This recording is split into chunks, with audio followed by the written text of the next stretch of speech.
सम्मानित अध्यक्ष महोदय, संचालक महोदय, मंच पर विराजमान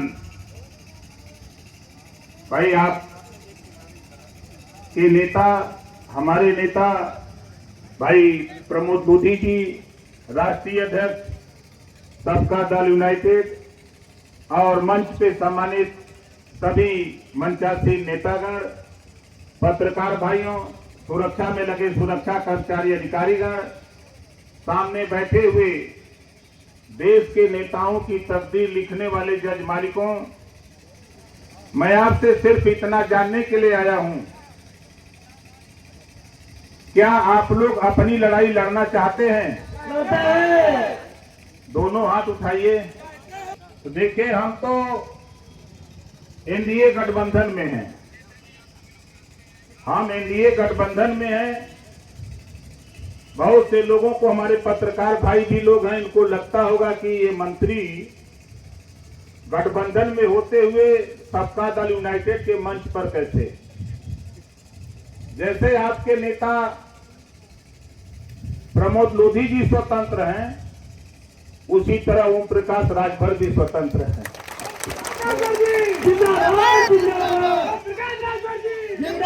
हम कहीं भी जा सकते हैं और अपनी बात कहीं भी कर सकते हैं।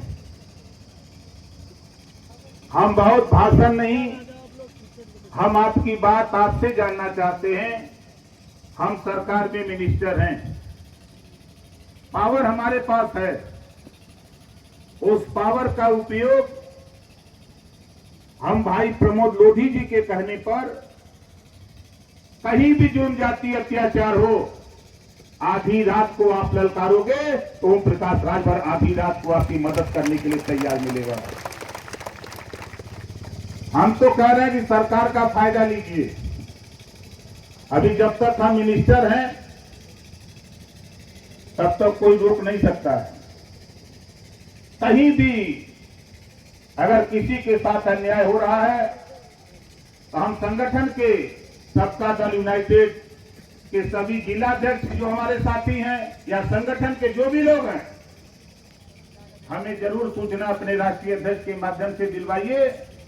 एक मौका दे करके देखिए कि ओम प्रकाश राजभर आपके लिए क्या कर गुजरता है।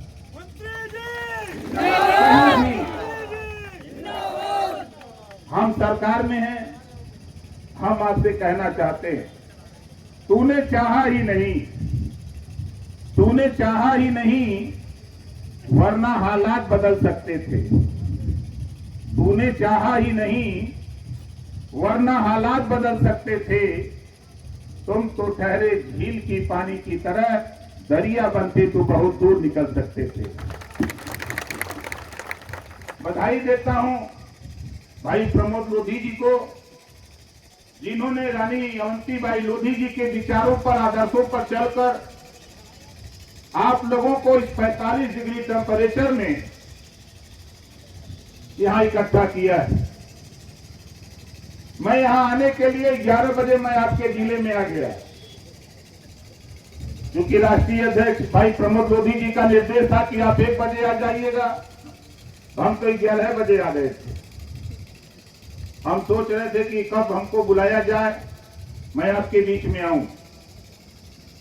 दूसरी बात मैं आप लोगों से कहना चाहता हूं कि साथी, हम गरीबों का इलाज किसी जाति का हो, किसी मजहब का हो, किसी पार्टी का हो, हमसे उससे मतलब नहीं। हम रुपया देते हैं। सरकार के पास विवेकाधीन कोष है, उस कोष में अपार पैसा है। कोई भी व्यक्ति आप बीमार होता है, ऑपरेशन कराना हो, इलाज कराना हो, सरकारी हॉस्पिटल से एस्टीमेट बनवा लो, तहसील से आय प्रमाण पत्र बनवा लो, आधार कार्ड की फोटो कॉपी 3 पेपर हमको दे दो। 30 दिन हमारे पास मैं दस्तखत करूंगा, इमरजेंसी होगा तो 5 दिन, जनरल है तो 10 से 15 दिन के अंदर रुपया हॉस्पिटल पहुंचा के उस व्यक्ति का इलाज फ्री कराने का काम करता हूं।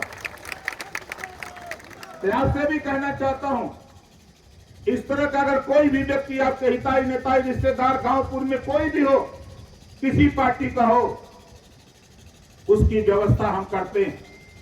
लगभग 26 करोड़ रुपया हम 9 साल में हम दे चुके।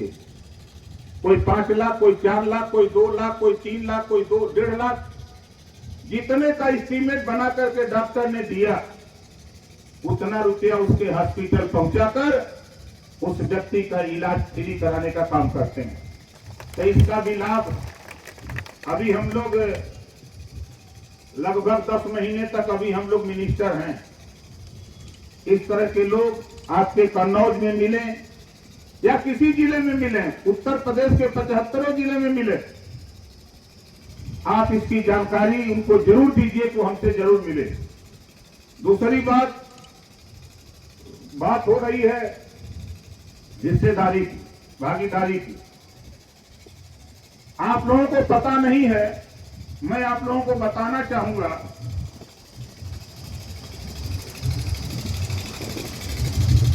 1993 में सुप्रीम कोर्ट के आदेश पर 1993 में सुप्रीम कोर्ट के आदेश पर पिछड़ी जाति को 27% आरक्षण मिला। तो आप लोग पिछड़ी जाति में आते हैं कि अगड़ी जाति में आते हैं? कितने लोग पिछड़ी जाति में आते, जरा हाथ उठाओ। लेकिन हमको डर लगता है, जब गांव में जाते हैं, नाम पूछते हैं तो कहते हैं अजय राजपूत। क्या बताते हैं? अजय राजपूत। तो भ्रम की स्थिति पैदा होती है कि पता नहीं लोधी है कि राजपूत। बोलो सही कह रहा हूं, गलत कह रहा हूं? आप देखो, प्रमोद लोधी, हर व्यक्ति जान जाता है कि लोधी बिरादरी के हैं, ये रानी अवंतीबाई लोधी के वंशज हैं। लेकिन जब आप कहते हो कि विनोद राजपूत, तो भ्रम की स्थिति पैदा होती है।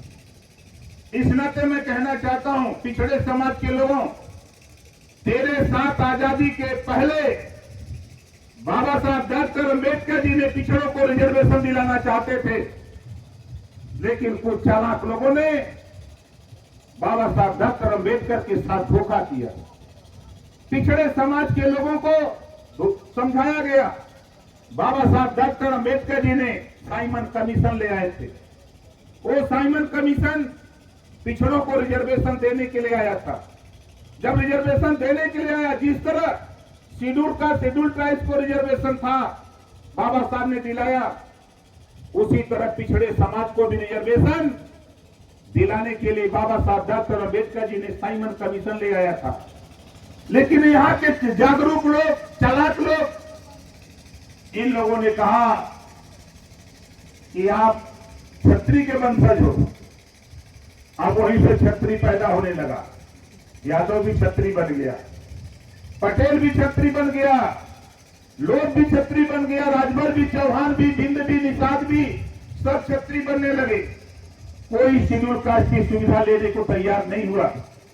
लेकिन आज अगर भारत सरकार ऐलान करे कि कितने लोग शेड्यूल कास्ट में जाना चाहते हो, हम समझते हैं कि सारे लोग हाथ उठा देंगे। सारे लोग हाथ उठा के हम जाना चाहते, हम जाना चाहते। ठीक उसी तरह जिस तरह बाबा साहब डॉक्टर अंबेडकर जी ने आपके लिए साइमन कमीशन ले आया, आपको गुमराह किया गया। 1993 से सुप्रीम कोर्ट के आदेश पर पिछड़ों को 27% आरक्षण मिल रहा है, और आज 32 साल हो गया, हमको आपको आरक्षण मिल रहा है। हम लेने को तैयार नहीं, हम लेने को तैयार नहीं।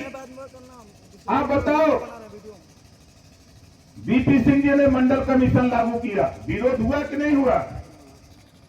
बीपी सिंह ने मंडल कमीशन क्या था? पिछड़ों को 27% रिजर्वेशन, विरोध हुआ। लेकिन उसके बाद सुप्रीम कोर्ट से आदेश हुआ, सुप्रीम कोर्ट ने कहा कि नहीं, पिछड़ों को 27% रिजर्वेशन दिया जाएगा, ऐलान कर दिया। और आज 32 साल से आरक्षण मिल रहा है। आज सिर्फ आरक्षण बांट करके दिया गया होता तो मैं दावे के साथ कहता हूं आज सैकड़ों लोग बिरादरी के दरोगा होते, बीडीओ होते, सीडीओ होते, सीएम होते, लाखों लाख कर्मचारी अधिकारी होते, लेकिन दुर्भाग्य है कि हमको जानकारी नहीं। जब कोई बताता है तो लोग सुनने को तैयार नहीं। इस नाते ओम प्रकाश राजभर में जिक्र हो रहा था कि कैबिनेट मिनिस्टर से रिजाइन दे दिया, इसी नाते दिया था। पिछली सरकार में मैं मिनिस्टर था, जब 27% आरक्षण को बांट करके देने की बात दिल्ली में मैंने पीएम से और एसएम से किया, प्रधानमंत्री जी से और गृह मंत्री जी से। मुख्यमंत्री जी ने सदन के अंदर 8 बार बोला था। जब लोकसभा का चुनाव आया तो मैंने दबाव बनाया कि नहीं लागू करिए। उन्होंने कहा कि रिपोर्ट पुरानी है, 2001 की है, नहीं हम कमेटी बना देते हैं कि बना दो।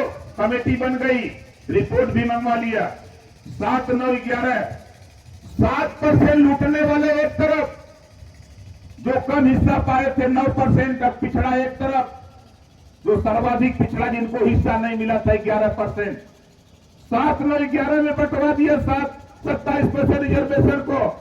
मैं तो आज भी चुनौती देता हूं कि जिस दिन ये बंटवारा लागू होगा वो दिन लोधी ही नहीं, नाई का बेटा भी आपके थाने पर सिपाही दिखाई देने लगेगा, प्रजापति दिखाई देगा, पाल दिखाई देगा, विश्वकर्मा दिखाई देगा, राजभर दिखाई देगा, पटेल दिखाई देगा, हर समाज के लोग दिखाई देने लगेंगे।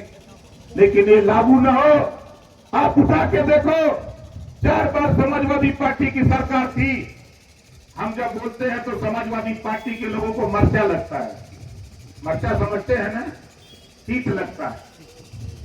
आज किसी थाने पर चले जाओ, शिवपाल जी सूची बनाते थे, दस्तखत करते थे। एक समय था माननीय मुलायम सिंह जी, एक समय था कि अखिलेश जी दस्तखत करते थे, तब पुलिस में भर्ती की सूची निकलती थी। योग्यता नहीं थी, जाति थी, जाति। अपनी जाति को बढ़ावा कम देने का काम अखिलेश यादव जी ने किया, हम लोग उसी का साथ देते रहे, हम लोग उन्हीं का साथ देते रहे। यही हमारी दुर्गति का कारण रहा, यही हमारी दुर्गति का कारण। अगर हमारा हिस्सा है, चले जाओ थाने पर, 25 का स्टाफ मिलेगा तो कम से कम 10 से 12 सिपाही यादव का बेटा मिलेगा, पता कर लेना अपने थाने पर। हमारी बात बहुत कड़वी होती है आरक्षण के मुद्दे पर। हमारा हिस्सा लूटा जा रहा है और हम शांत होकर के सोए हैं। इसी नाते ओम प्रकाश राजभर हमने रिजाइन दे दिया था। इस देश के प्रधानमंत्री जी ने बुलाया और प्रधानमंत्री जी ने कहा कि ओम प्रकाश राजभर, आपकी 2 चीजें बहुत महत्वपूर्ण है। आप जातिवाद जनगणना चाहते हो, जातियों की गिनती कराना चाहते हो, और आप 27% आरक्षण को बंटवारा कराना चाहते हो। हमने कहा कि हाँ। उन्होंने कहा कि हमने रोहिणी आयोग का गठन कर दिया है, वो रिपोर्ट दी आ जाती है और उस रिपोर्ट में भी वही बात जो आप कह रहे हैं वही होगा। उसमें हम राष्ट्रीय स्तर पर इसको लागू करना चाहते हैं। हमने कहा कि तब जब 2 चीजें आप करना चाहते हैं तो बताइए हमको क्या करना। उन्होंने कहा कि हमारे साथ आओ, हमारी मदद करो। जैसे भाई प्रमोद लोधी जी ने कहा कि हम 150 सीटों पर हैं, 162 सीटों पर ओम प्रकाश राजभर 10,000 से लेकर 50,000 तक वोट दिलाने की कुवत 162 सीटों पर रखता है। प्रधानमंत्री जी ने कहा कि आओ हमारी मदद करो, हम आपकी मांग को मानते हैं। और साथियों, मैं उनके साथ गया और जातिवाद जनगणना का ऐलान कर दिया। अभी घरों की गिनती हो रही है, फरवरी में जातिवाद जनगणना होगी, जातियों की गिनती होगी। अपनी गिनती करा लेना, लोग पिछड़ी जाति में लिखवा लेना। कहीं आप इस चक्कर में मत पड़ना कि हम राजपूत लिखवा करके लोग बन जाएंगे, तो आप फिर वही धोखा खाओगे, फिर वही धोखा खाओगे। पिछड़ी जाति में अपने कॉलम जो बना उसमें भरवा लेना, और जिस दिन जातिवाद जनगणना का आंकड़ा आ जाएगा, मैं दावे के साथ कहता हूं, उसके बाद नंबर आता है रोहिणी आयोग रिपोर्ट लागू करने की। उस दिन दबाव बना करके रोहिणी आयोग की रिपोर्ट लागू कराकर जो मंशा हमारे भाई प्रमोद लोधी जी की है, उस मंशा को पूरा करने का काम ओम प्रकाश राजभर करके दिखाऊंगा आपको। हम उसी रास्ते पे चल रहे।